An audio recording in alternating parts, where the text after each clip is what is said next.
15-year-old Zainab Ifthikar, a student of the Bangladesh International School in Riyadh, who has excelled her IGCSE examinations with flying colors, recently obtaining all A stars. Her ability in speaking Bangla, Hindi, Tamil, and English, I'm sure she is also fluent in Sinhalese, has made very popular among many communities in Riyadh. Young Zainab Ifthikar has proved that an opportunity or a stage is not a fundamental requirement to showcase the talent of public speaking in this modern era. I was one of them mesmerized by watching one of her Arabic speaking in a fluent Arabic manner in the social media, as well as a Sinhalese speech. Both are on the occasion of national days of Saudi Arabia and Sri Lanka. She also a frequent writer to the Sunday Times newspaper of Sri Lanka and many other websites. And today, an additional feather on her cap, an additional title to her, named as Authoress. The author of the book, Poverty Is Not Passivity, a book with 30,000 words, written in less than 30 days. I think most of the students here wondering, writing an essay of 150 words within the given time and comparing 30,000 words within 30 days. I'm sure she was not having the 30 days, 24/7 to write this book. The young author has written this book based on a tragic story of an underage victim. The message is very clear in that book. Poverty is not the absence of money. It is the absence of kind heart. It is now time to call the authoress to share her experience. Help me welcome the young authors of our community as well as the Bangladesh School, Zainab Ifthikar, to share her experience.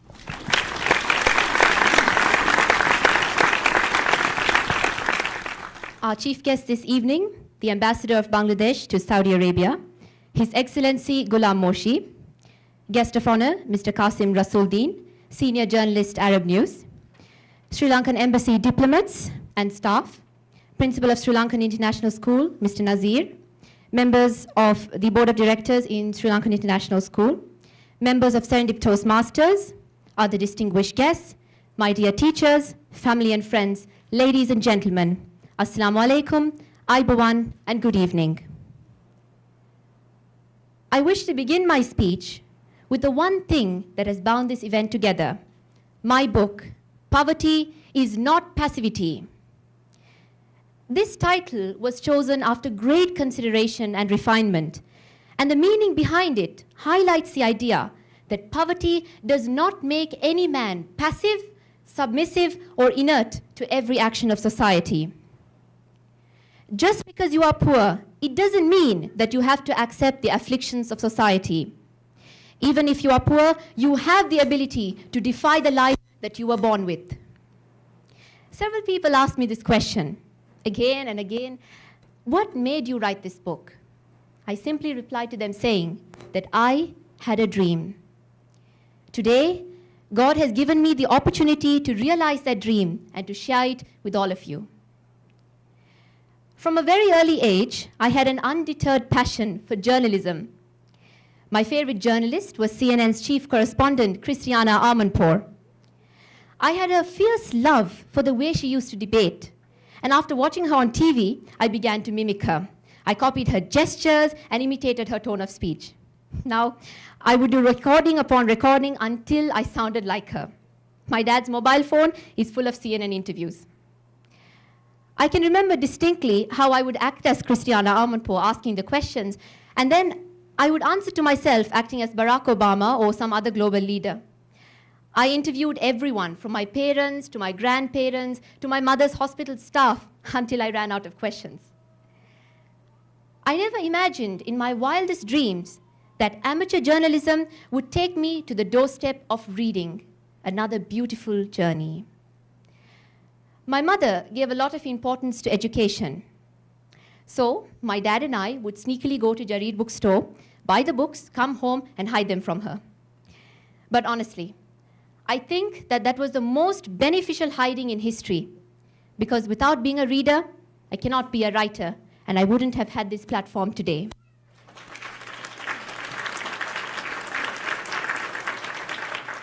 Reading leads to writing, but writing requires another skill.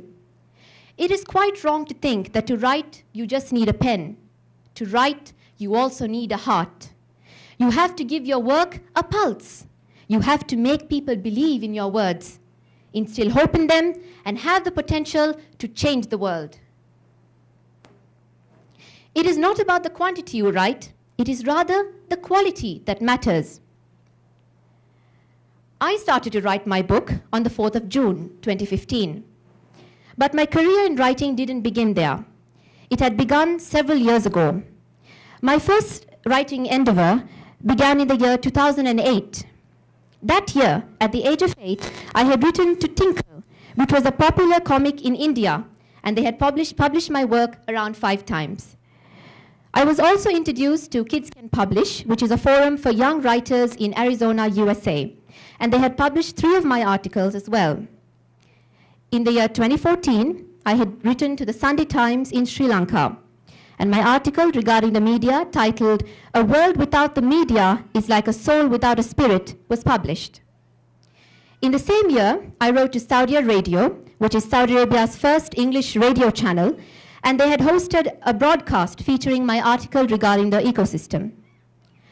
Along with all these prominent entities that stand out, I've also been a frequent contributor to an array of other forums. And after my book was published, I was nominated as a candidate for the UK-based book Who is Who, which is a book that recognizes people for who they are. Many newspapers in Sri Lanka and Arab news in Saudi Arabia have spread the word about my book and have encouraged me to go further in life. I thank the media for helping me achieve so much in my writing career. Ladies and gentlemen, now, I think it's time to tell you the inspiration behind my book. When I turned 6 years old, the dark story of Rizana Nafiq came to light.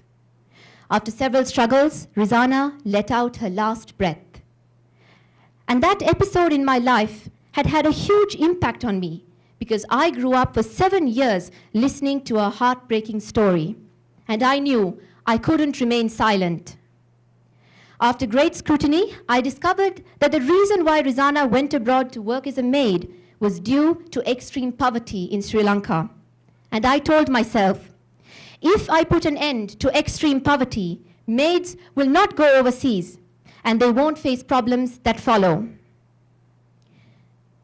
Rizana was just one girl, but there might be hundreds of other girls like her who are beyond my scope of seeing. After Rizana's death, I made up my mind to have an initiative to save those girls and to relieve them from their agony of poverty. So I lifted my pen. I lifted my pen so that those girls will not put their heads down. When Rizana closed her eyes, I decided to open mine. To narrate the story of a little girl, I have dedicated 3 chapters of my book to Rizana Nafiq, and they attempt to describe the bond between 2 little girls. The experiences that I had, along with my mother's deep indulgence in social working, Rizana's death, and the heart-touching stories that I grew up listening to, had led to the writing of Poverty Is Not Passivity.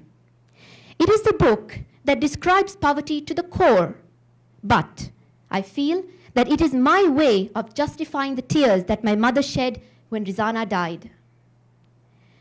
Extreme poverty is the idea around which my book revolves. But in it, I have also questioned the miscellaneous forms of atrocity that poverty causes. Because poverty is not only hunger and homelessness. Poverty is also illiteracy, ignorance, inequality, and injustice.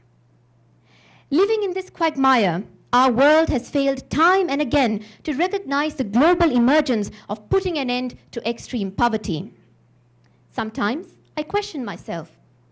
Why are we looking for other life forms out in space when we aren't settled with our own kind down here on Earth? After the tragic glimpse of what this world really is, I understood one thing. Poverty is not the absence of money, it is the absence of heart. The poor lack two aspects in life. One is motivation, and the other is opportunity. If these two components become part of their life, then they too can have a chance to live with dignity. They can have a chance to live as a human at least once. Ladies and gentlemen, my book has attempted to reach out to the general public and the lawmakers of our country so that they will be concerned in this global issue.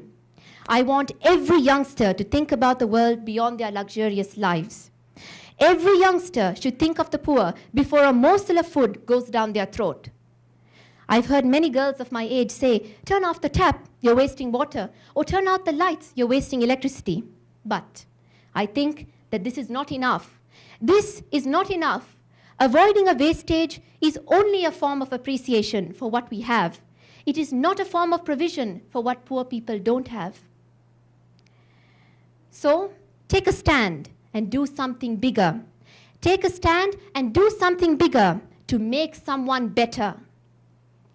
In our future, we must ensure that we will never see a roadside beggar. We must ensure that no child will be deprived of an education due to poverty, and no child should be deprived of the nonchalant childhood that Rizana never had.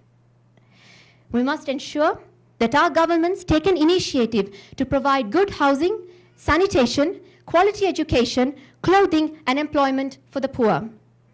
Underprivileged people are like little children left in our care.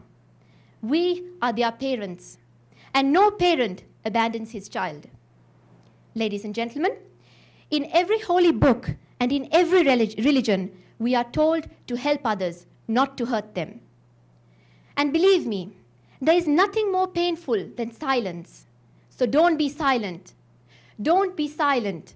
Rise up for the call. Let us eradicate extreme poverty. Even though presidents, politicians, leaders, and human rights activists are all striving to attain the same goal, I thought that my contribution to their fight will reinforce their struggle and make me feel like I have played the role that society has reserved for me. Ladies and gentlemen, my book was written with a lot of difficulties. There were several sleepless nights I had spent staying up late to write and then type the book. The statistics and data that I had collected for my book was not a single night's research. I had to do a lot of nerve-wracking work. There is this organization called Nona Foundation, which is an NGO in the Netherlands, and it has a branch in Sri Lanka for supporting victimized women for encouraging their self-employment. I interviewed the Nona Foundation chairman in the Netherlands regarding the work he does and how the future of Sri Lanka can be shaped. That interview had inspired me to write the chapter, Nona Foundation, a synonym for rebirth. Because I believe that a woman is not just flesh and bones. She is also pride and power. She is a symbol of valiance. She is a symbol of hope. I didn't stop my research at Nona Foundation. I continued my investigation and visited the Divinaguma Relief Organization in the Divisional Secretariat in Kandy. Divinaguma is a governmental organization for supporting the poor across the island. It's like Grameen Bank in Bangladesh. I collected data and statistics from the Divinaguma director by interviewing her regarding the slow progress of our underprivileged society. I spoke to her about the donations and grants that they provide, and after conducting a thorough research on what they do and how they have been helping, I decided to write a chapter for them as well. After Divinaguma, I visited one of the prominent tea plantations in the Nuwara district, and I interviewed the plantation workers regarding their well-being and their lifestyle. I later took pictures of the estate and its state, which I have incorporated in the book, and I wrote about their lifestyle in chapter 25. I had attempted tirelessly as well to contact Dr. Yunus, the banker to the poor and the father of Grameen Bank in Bangladesh. But unfortunately, due to my time limitation and his busy schedule, I was unable to interview him.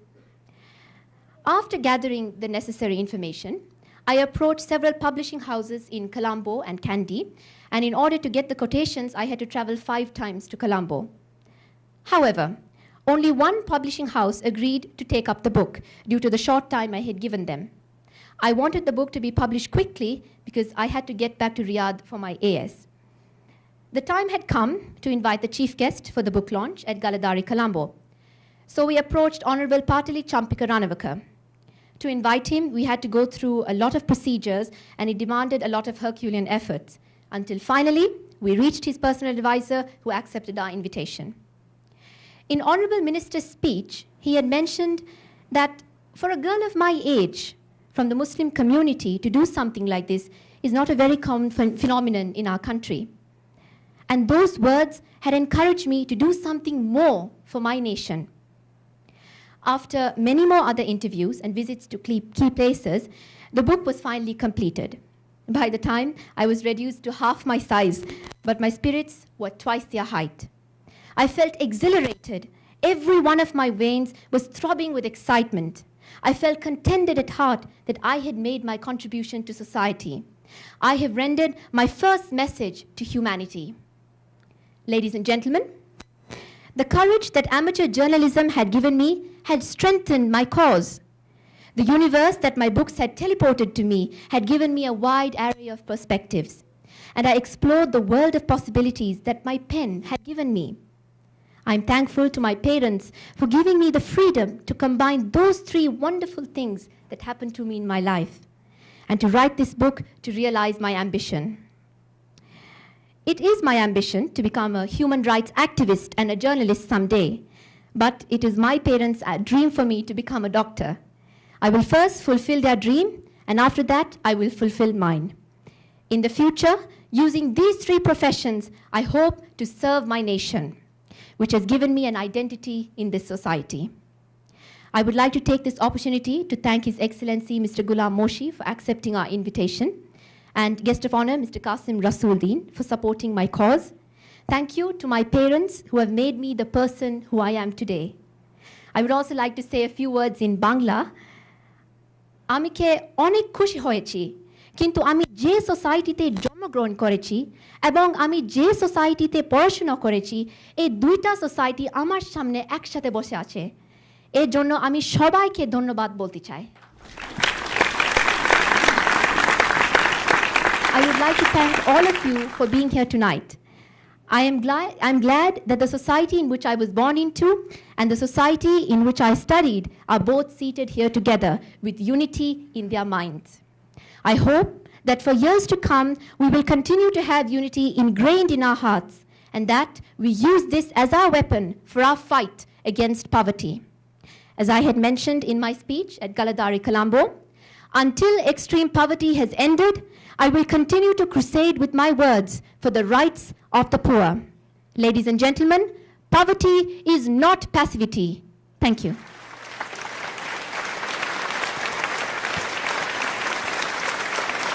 Thank you, Ms. Zainab Ifthikar, for those wonderful words. I thought social service at Dr. Kifaya's doorstep had a destination.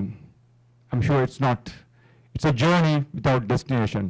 There's a person to take care and take forward for the societies. Thank you, Dr. Kifaya, and thank you, Ifthikar, and we are really blessed to have a wonderful daughter like Zainab.